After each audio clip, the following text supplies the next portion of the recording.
The moment she called the police over a mailbox, I knew this neighborhood had no idea who had just moved in.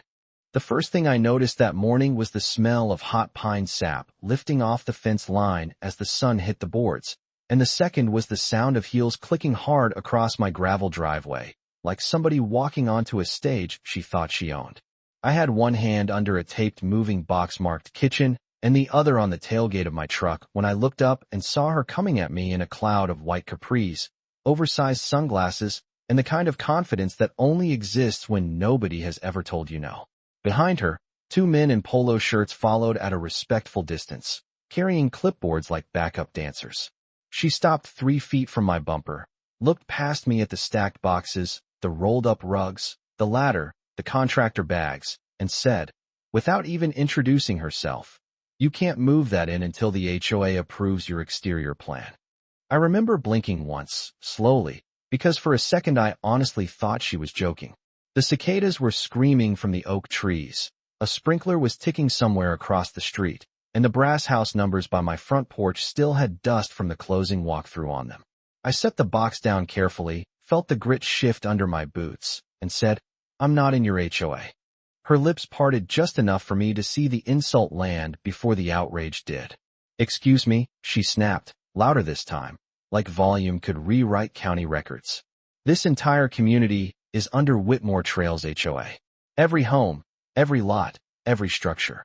I glanced at the weathered survey stake near the ditch, then at the iron gate to the side access road, then back at her. "Not this lot," I said. "Not this driveway. Not this house." She actually laughed, short and sharp, then turned so the men behind her could hear it too. "That is not how this works." She pulled a folded notice from a leather folder and slapped it against my moving truck like she was serving a warrant from a TV show. "You were already informed you are in violation." I looked at the paper but didn't touch it. Wrong lot number. Wrong parcel ID. Wrong. Man. And the second I saw that, I knew exactly what kind of woman Brenda Whitmore was. The kind who had been right for so long in such a small kingdom that she had forgotten what real ownership looked like. She lifted her chin and smiled at me like she was about to enjoy this. "If you don't stop unloading, I'll call the police." I should tell you now that what happened next only seemed sudden to everyone else. To me, it felt like a fuse finally reaching the powder.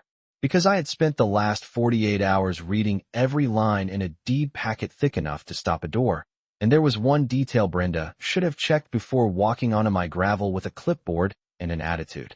So I leaned one arm on the truck, looked her dead in the eye, and said, "Go ahead." Brenda did not dial right away. First she let the silence hang there, enjoying it, glancing over her shoulder to make sure the two men with clipboards and the woman across the street watering petunias were all watching. Then she pulled out her phone with that slow, deliberate little performance people do when they think authority looks best from a flattering angle. I could hear the faint tap of her nails against the screen, even over the dry rattle of leaves skimming along the curb. My truck engine clicked as it cooled in the sun, and somewhere behind the house an old metal gate gave a soft squeal in the breeze. Everything felt bright and exposed. New place, new town, new neighbors, and a woman I had known for less than 2 minutes already talking about me like I was a problem she was born to solve. "Yes," she said into the phone, eyes fixed on me the whole time. "I need an officer at Lot 14 on Briar Ridge Lane. We have an unauthorized occupant refusing to comply with HOA rules." Unauthorized occupant. I almost smiled. She had not asked my name. She had not asked to see my closing documents. She had not even pretended to care whether there had been a mistake.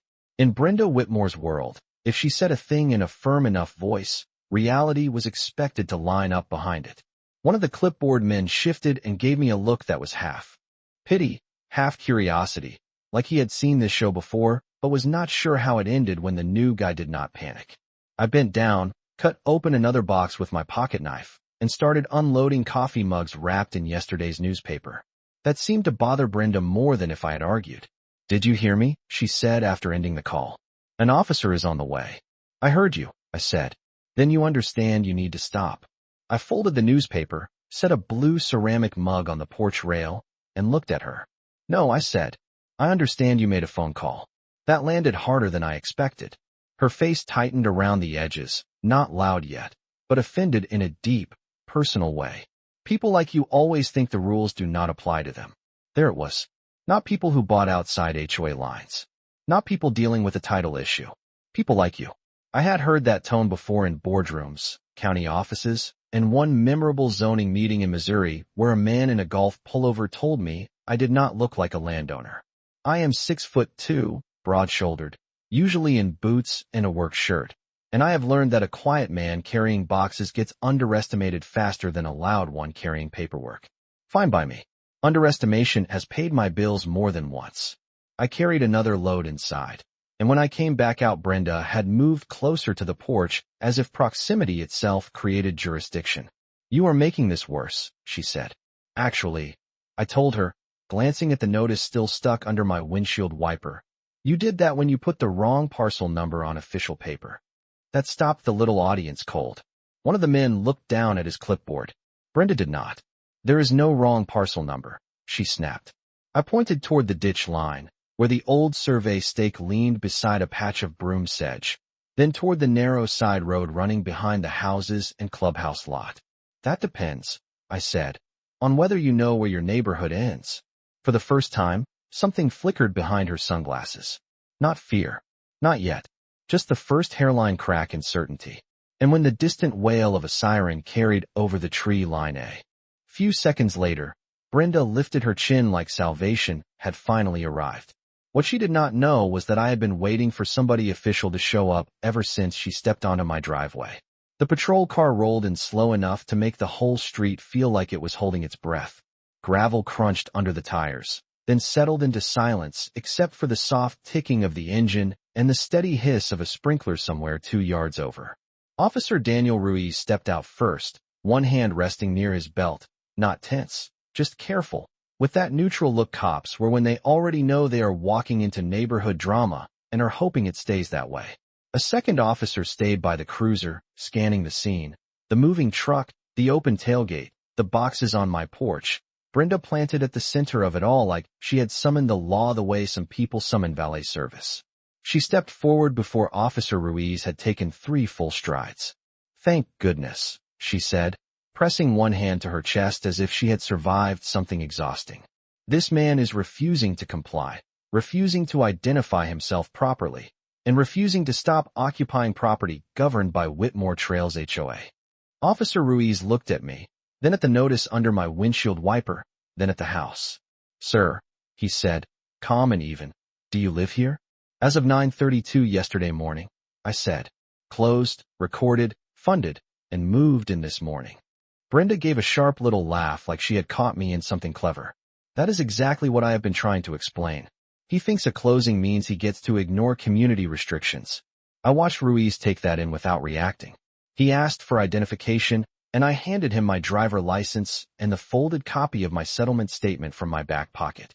The paper was warm from sitting against me all morning.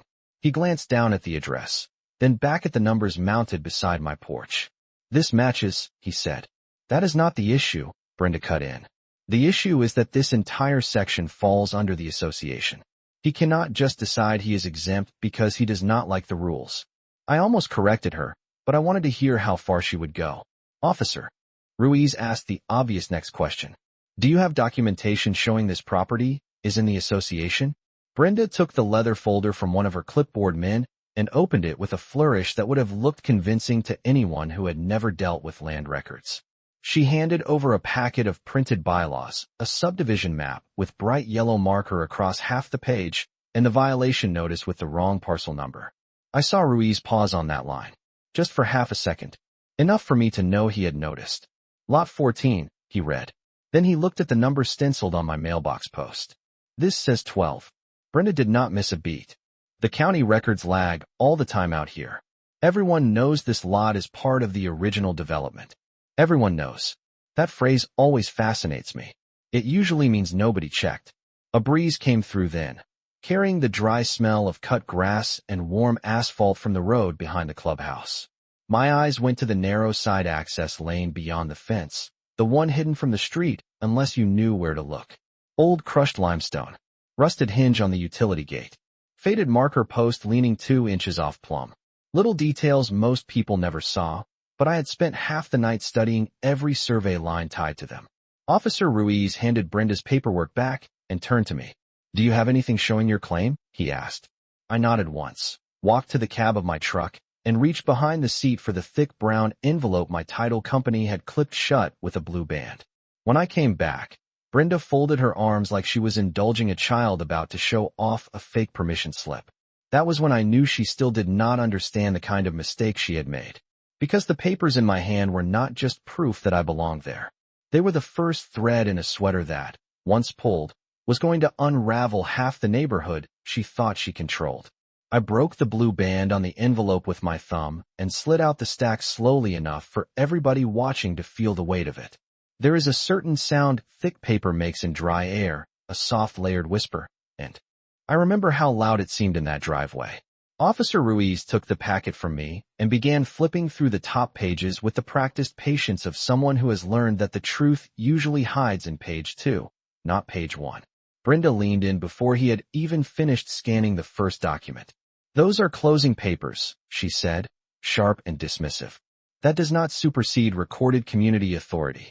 I almost admired the speed with which she said things she had not verified. Almost. Ruiz kept reading. Settlement statement. Warranty deed. Survey exhibit. Access easement. Then his brow changed, only slightly, but enough. "Ma'am," he said, still looking down. "This deed references parcel 12, plus the service lane easement to the west boundary." Brenda folded her arms tighter. "Yes, and that lane serves the association, which is exactly why he needs board approval." "That is one interpretation," I said. "It is not the recorded one." Her sunglasses shifted as she turned toward me. "You do not get to reinterpret the neighborhood because you signed a few papers." "No," I said. "The county already did that." That landed with the two clipboard men.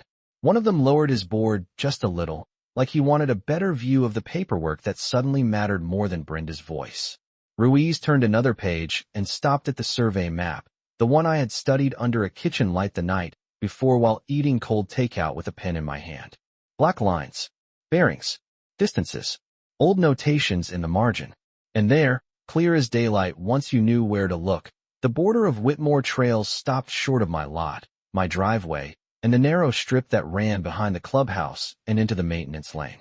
Brenda was still talking by then, trying to fill the air before facts could settle. The developer always intended that tract to be absorbed. Everyone here knows that. The association has maintained it for years. I let her finish because intent is a lovely word when you do not have title. Ruiz lifted the page and glanced toward the side fence as if he could see the legal line through cedar boards and summer glare.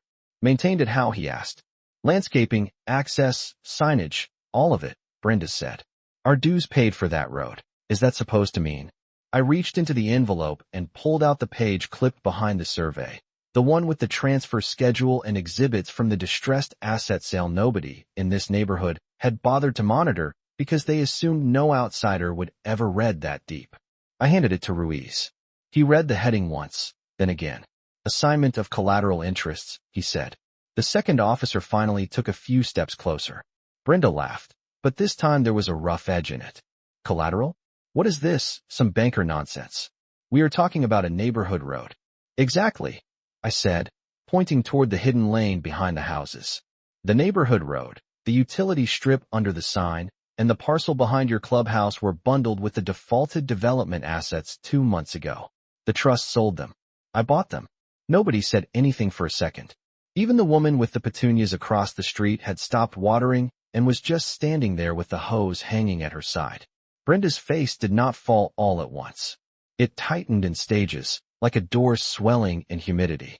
"That is impossible," she said. "The association would have been notified." "Maybe it was," I said. "Maybe nobody read past the first page." Officer Ruiz looked from the map to the transfer sheet to the wrong parcel notice under my wiper, and when he spoke again, his tone had shifted in a way Brenda clearly did not hear soon enough. "Ma'am," he said, "right now this appears to be a civil property dispute, and I need everyone to stop making claims they cannot document, especially on land that may not belong to the association at all." That was the first real crack. Not in the paperwork. In Brenda.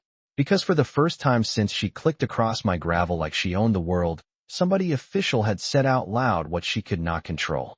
The land she had built her little kingdom around might not be hers. and I had not even shown the page that changed everything yet. Brenda recovered the way some people do when reality starts slipping under them, by getting louder and acting as if confidence could function like evidence. She took one step toward Officer Ruiz and pointed at the papers in his hand without actually touching them, like she thought proximity alone might discredit the ink. That does not mean he can control neighborhood property, she said. There are common elements, board protections, maintenance rights, years of precedent. The words came fast now, stacked on top of one another, less like facts and more like furniture pushed against a door. Ruiz did not answer right away. He kept reading. The second officer had moved closer by then, not alarmed, just interested, and one of the clipboard men finally stopped pretending he was only there as moral support. He leaned just enough to see the top page, and then straightened again when Brenda noticed. I could feel the afternoon heat settling into the driveway stones through the soles of my boots, could smell warm cardboard from the open boxes, and the faint mineral scent of the crushed limestone road behind the fence. Every detail felt sharp. The brass numbers on my mailbox, the little tear in the violation notice under my wiper, the side gate hinge with its reddish seam of rust. Tiny things, quiet things, the kind of things people miss when they are too busy performing authority. Precedent is not title, I said. Brenda snapped her head toward me. You need to stop talking like you are some kind of expert. I almost laughed at that, not because it was funny, but because it was familiar. Men in county offices had said versions of that to me when I was 28 and buying my first neglected commercial tract outside Tulsa. A developer in Arkansas once told me I was too calm to know what I was doing. People hear a steady voice and assume it comes from ignorance instead of preparation. I do not have to be an expert, I said. I just have to know what I bought. Ruiz finally looked up. Sir, can you explain this transfer page in plain language? That was the opening I had been waiting for. I took the packet back just long enough to flip to the tabbed section near the rear, the one my title attorney had marked with a yellow flag during closing. I handed it over and pointed to the attached schedule. The original developer defaulted on a package of undeveloped assets tied to the subdivision expansion, I said. Most of the neighborhood never noticed because the homes were already sold and the amenities were operating. But the collateral bundle still existed on paper. When the trust liquidated the package, I purchased the remaining interests. Not proposed interests. Recorded interests. Brenda shook her head immediately. No, that is impossible. We pay to maintain that road. We insure the clubhouse. We put up the monument sign. You might want to check what land those things are actually sitting on, I said. Ruiz read another line, then another, and exhaled through his nose in that quiet way people do when a situation gets stranger instead of simpler. This includes the western service lane, he said. The utility strip beneath the entrance sign, and parcel 19B behind the clubhouse. The woman with the hose across the street actually lowered it all the way to the grass at that. One of Brenda's men muttered, 19B, under his breath before catching himself. Brenda turned on him so fast with her eyes that he went quiet instantly. That parcel was always reserved for future community use, she said. Reserved is not owned, I said. Planned is not owned either. Neither is assumed. Her jaw tightened. She took off her sunglasses then, maybe because they had become a shield she could not see through anymore, and for the first time I got a clear look at her eyes. Not afraid. Not yet. But busy. Calculating. Reordering. Trying to find a version of events where she was still in charge. Even if that were true, she said carefully, which I do not accept, it would not affect the association's authority over residents. Over residents inside the association, I said. I am not one of them. Ruiz glanced at the survey map again, then toward my house, then toward the hidden lane. And if this documentation checks out, he said, mostly to himself, then the association may have been asserting control over property it does not own. Nobody moved. The sprinkler kept ticking in the distance like a metronome. A mockingbird chirped once from the power line and then went silent. Brenda opened her mouth, closed it, and then tried a different angle. Fine, she said. Then let us call the board attorney. That was the moment I knew she still had not understood the size of the problem.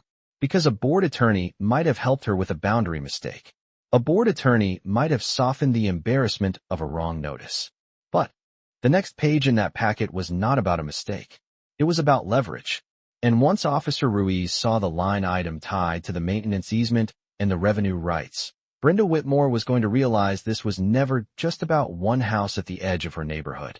Brenda's expression changed the instant I reached for the final section of the packet, not because she had seen the page yet, but because she had finally realized I was not bluffing and Officer Ruiz was no longer treating her version of events as the default truth. The whole mood of the driveway had shifted. A few minutes earlier, she had been performing for an audience. Now she was listening for danger. The heat sat heavy on the roof of my truck, and I could smell sun-baked rubber from the tires mixed with the dry scent of cut cedar from the fence line. Even the air felt slower.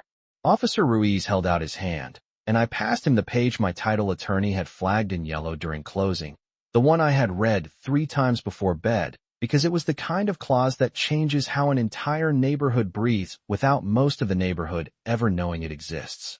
Ruiz read the heading first, then narrowed his eyes slightly and read the paragraph beneath it again.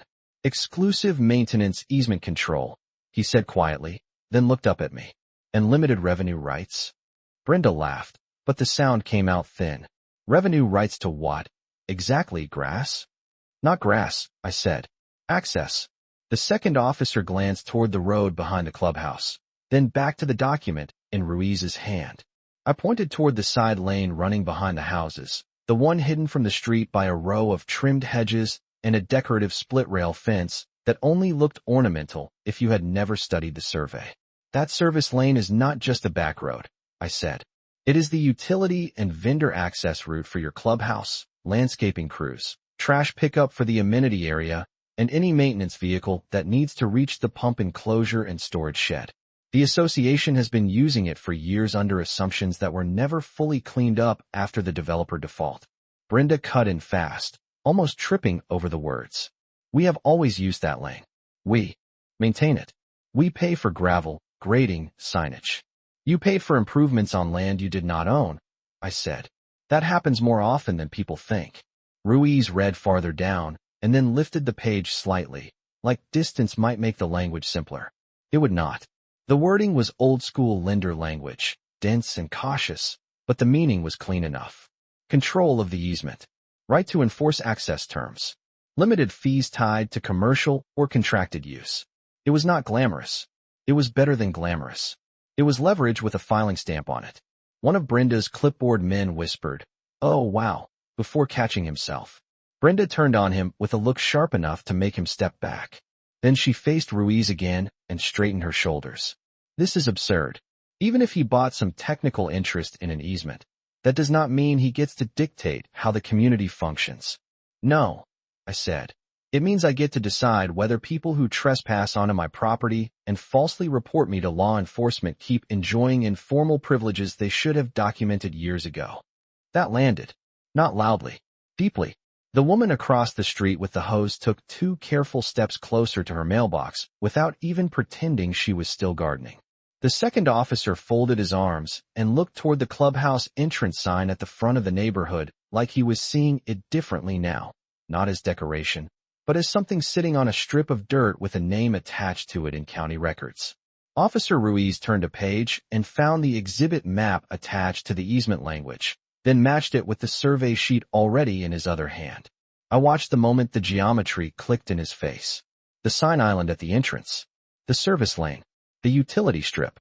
The rear parcel behind the clubhouse. Not scattered pieces. A choke point. Brenda must have seen it too because her voice softened for the first time since she stormed onto my driveway. "Officer," she said, "surely this is something for attorneys later. He cannot stand here and threaten a neighborhood." I looked at her, really looked at her, and shook my head once. "I have not threatened anyone," I said. "You called the police on the legal owner of the land you were standing on and tried to remove him from his own house. I am the only person here who has been patient." Ruiz lowered the papers just enough to meet her eyes. "Ma'am, you need to stop asserting authority over this property until the records are sorted out." Brenda opened her mouth to argue, but he was not finished. "And if this document is valid, the association may have exposure beyond a boundary dispute." That word hung in the heat like the first distant roll of thunder before a storm.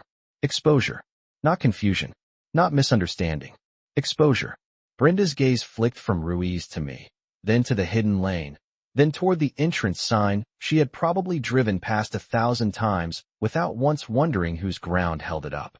That was when the fear finally showed, just a little, because she understood something at last. This was no longer about whether I had to follow her rules. This was about how many years she had been acting like borrowed land was hers, and what might happen now that the man holding the paperwork was standing in front of her, holding the keys to everything her little kingdom used to function. Brenda did something I had seen powerful people do when the floor started shifting under them. She smiled, not because she was calm, and not because she had regained control, but because smiling was the last costume she still knew how to wear. She slipped her sunglasses back on, crossed her arms, and gave a small laugh that sounded almost polished if you were not close enough to hear the strain in it. "This is getting ridiculous," she said. "You are standing here spinning out some complicated investor story to intimidate a neighborhood." The word investor floated there like it was supposed to make me sound suspicious instead of prepared. Officer Ruiz did not take the bait. He kept one thumb tucked inside the packet, holding his place, while the second officer walked a few yards toward the side fence and looked down the line where the service lane curved behind the clubhouse. From where I stood, I could see the late afternoon light sliding across the white vinyl fences across the street, turning them almost gold at the edges. Somebody had started a riding mower 2 houses down, and its low drone mixed with the dry chatter of cicadas in the trees. It was such an ordinary suburban soundtrack that the absurdity of the moment felt almost unreal. New house, half my kitchen still in boxes, and the woman who had tried to throw me out of my own property was now trying to convince a police officer that recorded easement rights were somehow theatrical. "You said the board attorney," I told her. "Call them." She looked at me, and that was the first time I saw hesitation slow her down. "Just a second. Just enough." Then she lifted her chin. "I will." "Good," I said. "And while you do that, you might also want to call whoever manages your association insurance." One of the clipboard men actually inhaled sharply at that. Brenda heard it too. "What is that supposed to mean?" she asked. I did not raise my voice. I did not need to. "It means if your association has been collecting dues, ordering maintenance, installing signs, and directing vendors onto property outside its authority, this stopped being a neighbor dispute the second you made it official." Officer Ruiz glanced at me, then at the papers, then back at Brenda. He was not siding with me exactly. He was doing something worse for her. He was taking me seriously. "Sir," he said, "are you saying the association may have entered and used land under the assumption it belonged to them when it did not?" "I am saying I have closing documents, recorded assignments, survey exhibits, and easement control language that suggest exactly that," I said.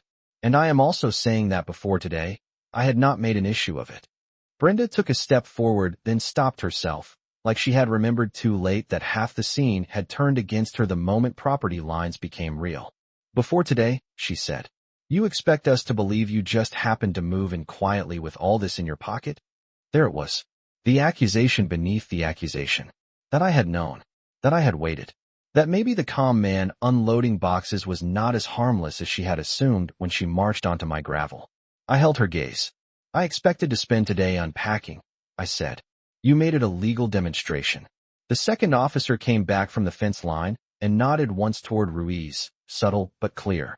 He had seen enough of the access lane, the marker, posts, and the relation to the clubhouse lot to know this was not just paper magic. Physical layout matters. Land tells the truth if you know where to look.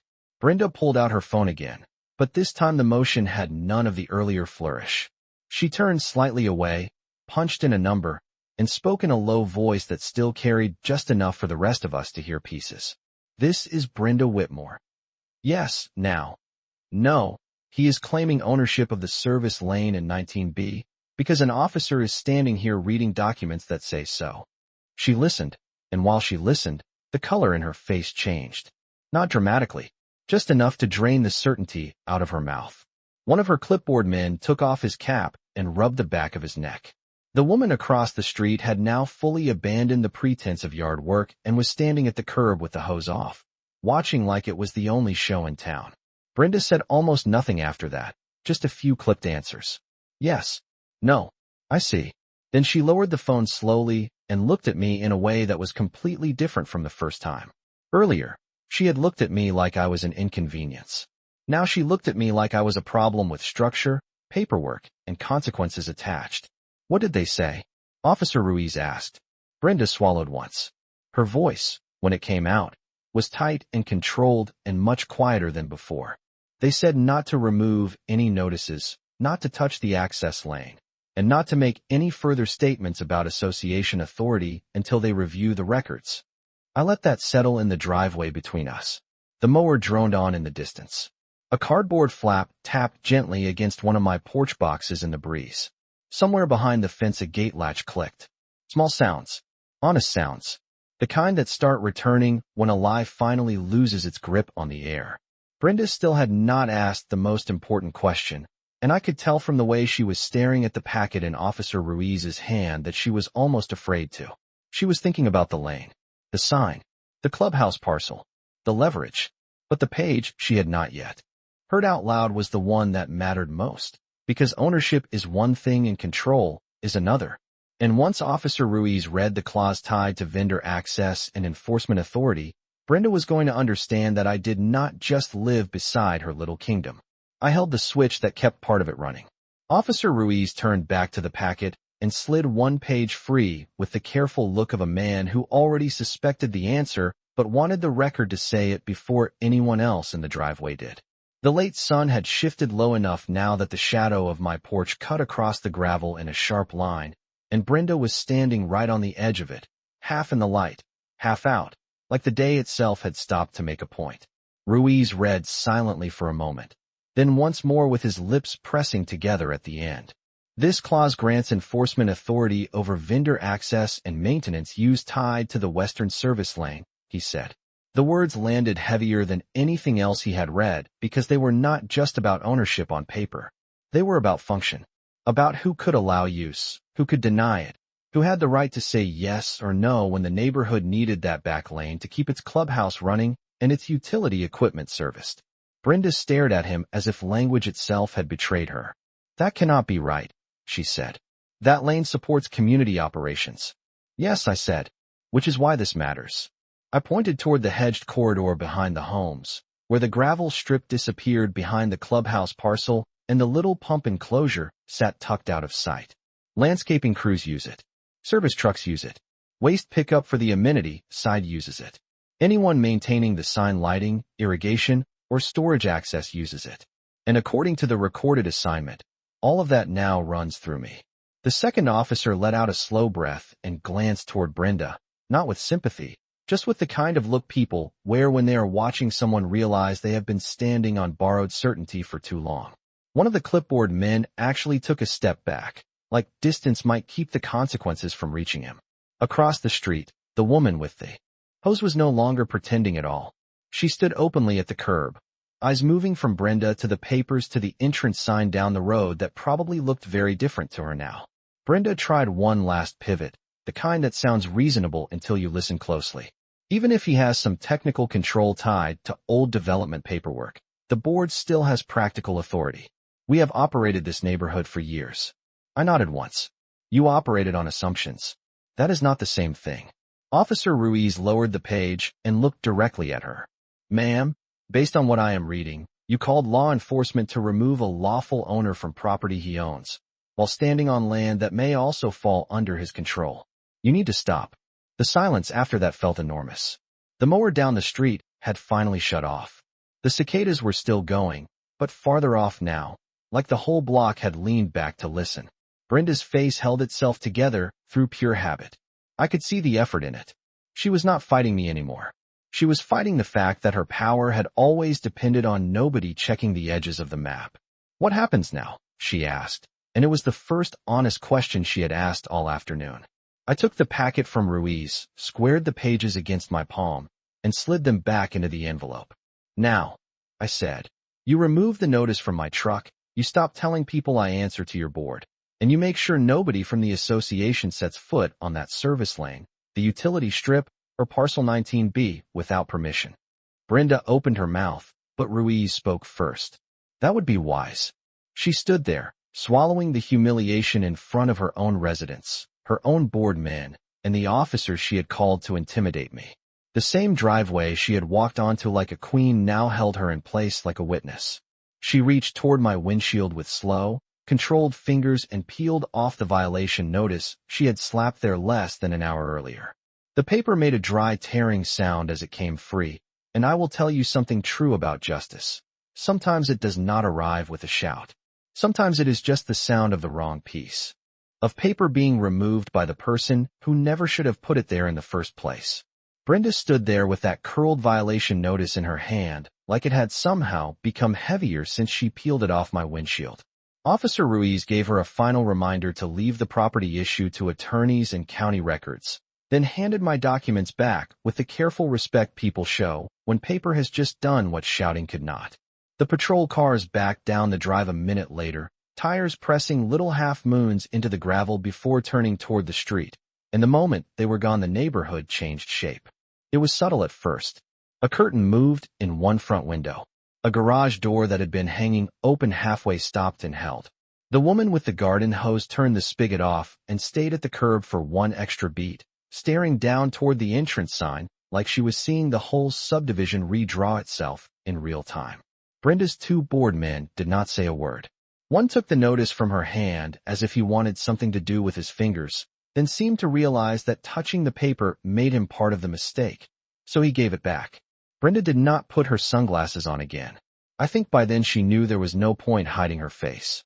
She looked at me, then at the side lane behind the fence, then toward the clubhouse roof just visible over the trees, and for the first time all afternoon, she looked exactly like what she was.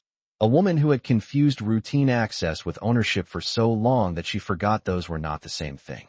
"This is not over," she said quietly, but there was no steel in it now. No performance. No audience. Just habit. I nodded once. "You are right," I said. "It is paperwork now." That answer seemed to land harder than anything else, because people like Brenda always expect a fight they can feel. Raised voices. Threats. Public scenes. Something they can twist into proof that they were right to escalate. But paperwork is different. Paperwork is patient. It sits in a file room, in a title office, in a county database, and waits for the exact moment somebody arrogant enough skips reading it. Brenda turned away before I did, and I noticed that people who believe they own the room usually make you be the one to break eye contact. She walked back across the gravel more carefully than she had come in, her heels not clicking quite as sharply now, and when she reached the edge of the driveway, she paused beside the leaning survey stake near the ditch. She stared at it for a second, that old weathered post she had probably passed 100 times without once considering it might matter more than her bylaws, then kept going. Her board men followed behind her without the clipboards held high anymore. Just 3 people walking back toward a neighborhood entrance sign sitting on ground I legally controlled. I stood there until they disappeared behind the hedges, listening to the ordinary sounds return one by one. A dog barked 2 houses over. Wind moved through the oak leaves with a dry whisper. The cardboard flap on one of my porch boxes tapped softly against itself. Somewhere behind the fence, the old gate latch clicked again in the breeze. The world had gone back to being a moving day. I picked up the blue ceramic mug I had set on the porch rail earlier and carried it inside, stepping over boxes marked kitchen and office and bedroom like I had planned to an hour before any of this started. The house still smelled faintly like fresh paint, old wood, and the dust stirred up by new ownership. I set the mug on the counter, walked back to the front window, and looked out over the gravel drive one more time. From there I could just barely see the line of the side lane, and, beyond it, the top edge of the monument sign at the entrance catching the last gold light of day. Their sign. My strip of land. Their clubhouse access. My recorded rights. That was the thing Brenda never understood. She thought power lived in who spoke first, who dressed the part, who called the police, who carried the clipboard, who said the words HOA board in the right tone. But real power was quieter than that. It lived in boundaries. In filings. In the ugly little legal descriptions nobody reads until they need oxygen. By sunset, half my boxes were still unpacked, my truck was still half loaded, and I had not even found the coffee maker yet. But the notice was gone, the officers had left, and the woman who had marched onto my driveway to tell me where I belonged had walked away knowing exactly where she did not. And as the last light slid off the brass numbers by my door and settled over the gravel, I remember thinking the same thing I think every time somebody mistakes patience for weakness. Justice is not loud. It is smart, it is patient, and once it arrives, it does not ask permission to stay.